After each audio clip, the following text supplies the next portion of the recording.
ဘောလုံးသမိုင်းမှာပင်နယ်တီအဆုံးဖြတ်မှာဂိုးတကိုးမမဲ့ပေကတဲ့ဂိုးသမားတူတက်တာရှိတယ်ဆိုတာသင်သိပါသလားသူဟာအကြီးကျယ်ဆုံးကျဲပွင့်နေဖြစ်တဲ့လီယိုနယ်မက်ဆီခရစ္စတီယာနိုရိုနယ်ဒိုနေမာတို့နဲ့ထိပ်တိုက်တွေ့ဆုံခဲ့ပြီးဘယ်သူမှပင်နယ်တီကနေသူ့ကိုမအနိုင်ယူနိုင်ခဲ့ပါဘူး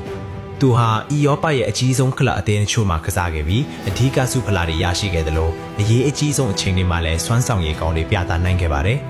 သူ့ကိုထူးခြားစေတာကကန်တရားမဟုတ်ပဲမျှော်လင့်ချက်ပါပဲတခြားသူတွေခံမှန်းကြပေမဲ့သူသိပုံရပါတယ်။သူဟာအသေးစိတ်အချမ်းလက်တိုင်းကိုဖတ်ပါတယ်။မျက်လုံး၊တင်ပါ၊ခြေဖွားနဲ့ပြေးချက်တဲ့စီးချက်ကိုဖတ်ပါတယ်။တိုက်စစ်မှုဂိုးသွင်းယူချိန်မှာတော့သူဟာအဲ့ဒီအဆင့်ကိုရောက်နေပါပြီ။ချန်ပီယံလိမှာသူဟာတန်တရာလာပင်နယ်တီအဆုံးဖြတ်ထုံးချိန်မှာဆုံးဖြတ်ပေးနိုင်ခဲ့ပြီးဘယ်တော့မှမရှုံးခဲ့ပါဘူး။ပြိုင်ဘက်တွေကပင်နယ်တီဆိုတာအခွင့်အရေးတစ်ခုမဟုတ်ပဲဆုံးဖြတ်ချက်တစ်ခုသာဖြစ်ပါတယ်။ PR တွေကသူ့အပေါ်မကြောက်ရောက်ခဲ့ပါဘူး။မက်ဆီစူးစမ်းခဲ့တယ်၊ရိုနယ်ဒိုစူးစမ်းခဲ့တယ်ထိပ်တန်းပင်နယ်တီကျွမ်းကျင်သူတွေတောင်စူးစမ်းခဲ့ပြီးမအောင်မြင်ခဲ့ပါဘူး။ဒီနေ့ထိသူ့ရဲ့စမ်းချိန်ကမထိခိုက်ပါဘူး။သူ့ရဲ့ကစားသမားဘဝတစ်ချောင်းလုံးကပင်နယ်တီအဆုံးအဖြတ်မှာဂိုးတကူမှမပေးခဲ့ရပါဘူး။စပိန်မှာအီရောပအင်္ဂါနိုင်ငံတစ်ခုမှာသူ့ရဲ့နာမည်ဟာဂိုးလိုင်းမှာတေချားမှုတွေနဲ့အသေးပဲသူဖြစ်လာပါတယ်။ကျွန်တော်တို့ဘသူ့အကြောင်းပြောနေလဲဆိုတာသိလား။